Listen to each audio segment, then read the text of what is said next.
মধ্যপ্রাচ্যের আকাশে দীর্ঘদিন ধরে জমে থাকা যুদ্ধের কালো মেঘের মাঝে হঠাৎ করেই দেখা দিয়েছে নতুন এক কূটনৈতিক সম্ভাবনা। একদিকে সংঘাত, প্রতিশোধ আর সামরিক উত্তেজনা, অন্যদিকে নীরবে চলতে থাকা আলোচনার টেবিল। সবকিছু মিলিয়ে এখন গোটা বিশ্বের নজর আটকে আছে ওয়াশিংটন ও তেহরানের দিকে। আন্তর্জাতিক মহলে জোর গুঞ্জন উঠছে যে বহু বছরের বৈরিতা, নিষেধাজ্ঞা এবং রক্তক্ষয়ী সংঘাতের পর অবশেষে একটি গুরুত্বপূর্ণ সমঝোতার পথে এগোচ্ছে যুক্তরাষ্ট্র ও ইরান।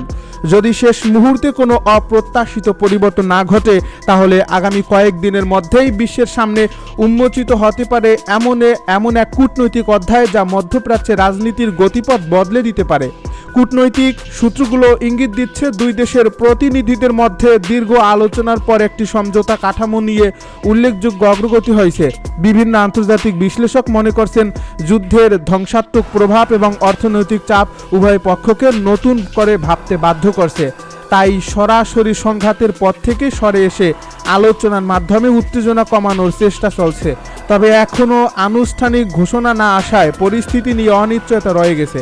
কারণ মধ্যপ্রাচ্যের রাজনীতিতে শেষ মুহূর্তে নাটকীয় মন নেওয়া কোনো নতুন ঘটনা নয়। ইরানের শীর্ষ নেতৃত্ব এই পরিস্থিতিকে নিজেদের কূটনৈতিক সাফল্য হিসেবে তুলে ধরছে।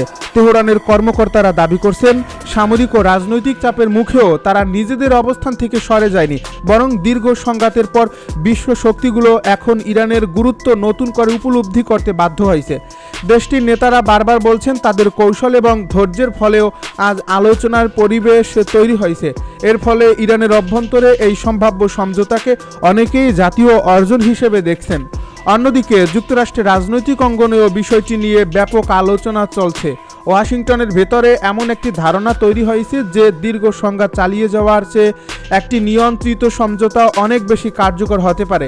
কারণ যুদ্ধ শুধু সামরিক ব্যয় বাড়ায় না, বরং আন্তর্জাতিক বাজারে অস্থিরতা সৃষ্টি করে এবং দেশের অভ্যন্তরীণ রাজনীতিতেও নেতিবাচক প্রভাব ফেলে। বিশেষ করে জ্বালানি বাজারে অস্বাভাবিক মূল্য বৃদ্ধি এবং বৈশ্বিক অর্থনীতি চাপ তৈরি হওয়ায় মার্কিন প্রশাসনের উপরও দ্রুত সমাধান খোঁজার চাপ বেড়েছে। সম্ভাব্য আলোচনারও অন্যতম গুরুত্বপূর্ণ বিষয় হিসেবে উঠে এসেছে হরমুজ প্রণালী। বিশ্বের অন্যতম গুরুত্বপূর্ণ জ্বালানি রুট হিসেবে পরিচিত এই সমুদ্র পথে যে কোনো উত্তেজনা আন্তর্জাতিক বাজারে তাৎক্ষণিক প্রভাব ফেলে। দীর্ঘদিন ধরে চলা উত্তেজনার কারণে এই অঞ্চলে জাহাজ চলাচল এবং বাণিজ্য নিয়ে উদ্বেগ তৈরি হয়েছিল।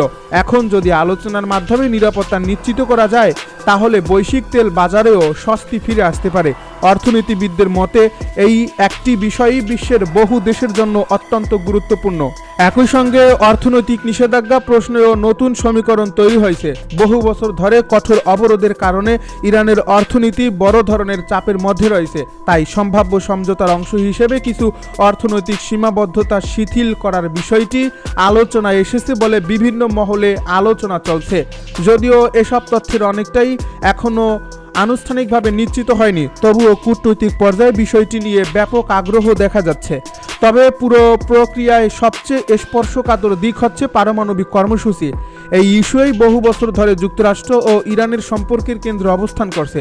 অতীতে এই বিষয়কে ঘিরেই একাধিক চুক্তি হয়েছে, আবার ভেঙেও গেছে। বর্তমান পরিস্থিতিতে দুই পক্ষ আপাতত উত্তেজনা কমানোর দিকে বেশি গুরুত্ব দিচ্ছে বলে ধারণা করা হচ্ছে। এর ফলে পারমাণবিক কর্মসূচি নিয়ে চূড়ান্ত সিদ্ধান্তের পরিবর্তে ভবিষ্যৎ আলোচনার জন্য বিষয়টি খোলা রাখা হতে পারে। আন্তর্জাতিক পর্যবেক্ষকদের মতে এটি হতে পারে সমঝোতার সবচেয়ে জটিল অংশ। মার্কিন প্রেসিডেন্ট ডোনাল্ড ট্রাম্পের অবস্থানও এই পুরো নাটকের অন্যতম আলোচিত বিষয়। একদিকে তিনি কঠোর বক্তব্য দিয়ে ইরানের উপর চাপ বজায় রাখছেন, অন্যদিকে আলোচনার অগ্রগতির কথাও বলছেন। কখনো সামরিক পদক্ষেপের হুমকি, আবার কখনো শান্তিপূর্ণ সমাধানের আশ্বাস। এই দুই ধরনের বক্তব্য পরিস্থিতিকে আরও রহস্যময় করে তুলছে। বিশ্লেষকদের মতে এটি একদিকে কূটনৈতিক চাপ সৃষ্টির কৌশল, অন্যদিকে অভ্যন্তরীণ রাজনৈতিক বার্তা দেওয়ারও একটি উপায়। এদিকে সম্ভাব্য সমঝোতার খবর সবচেয়ে বেশি উদ্বেগ সৃষ্টি করছে ইসরায়েলে। তেল আবিবের নীতি নির্ধারকরা দীর্ঘদিন ধরে ইরানের সামরিক ও পাশবিক সক্ষমতাকে নিজেদের নিরাপত্তার জন্য বড় হুমকি হিসেবে দেখে আসছেন। তাই যে কোনো চুক্তির ক্ষেত্রে তারা চাইছে কঠোর শর্ত আরোপ করা হোক। ইসরায়েলি নেতৃত্বের আশঙ্কা, পর্যাপ্ত নিয়ন্ত্রণ ছাড়া কোনো সমঝোতা হলে ভবিষ্যতে এই অঞ্চলটি আরও জটিল নিরাপত্তা সংকটে পড়তে পারে। লেবানন, সিরিয়া এবং গাজা ঘিরে চলমান উত্তেজনাও এই আলোচনার উপর বড় প্রভাব ফেলছে। কারণ মধ্যপ্রাচ্যের সংঘাতগুলো একে অপরের সঙ্গে গভীরভাবে জড়িত। কোনো একটি অঞ্চলের সহিংসতা বেড়ে গেলে তার প্রভাব আলোচনাগুলোর উপরও পড়ে। তাই কূটনৈতিক সমাধানের পথ যতটা আশাব্যঞ্জক দেখাচ্ছে, বাস্তবতা ততটাই কঠিন এবং জটিল। বিশ্ববাজারও এই ঘটনা প্রবাহের দিকে গভীরভাবে নজর রাখছে। বিনিয়োগকারী, জ্বালানি কোম্পানি এবং আন্তর্জাতিক ব্যবসায়ীরা প্রত্যেকেই জানতে চাইছে শেষ পর্যন্ত কি হতে যাচ্ছে। কারণ যুদ্ধ চলতে থাকলে জ্বালানি সরবরাহে নতুন সংকট দেখা দিতে পারে, আর সমঝোতা হলে বাজারে স্থিতিশীলতা ফিরতে পারে। এর ফলে রাজনৈতিক সিদ্ধান্তের সঙ্গে অর্থনৈতিক স্বার্থ ওতপ্রোতভাবে জড়িয়ে গেছে।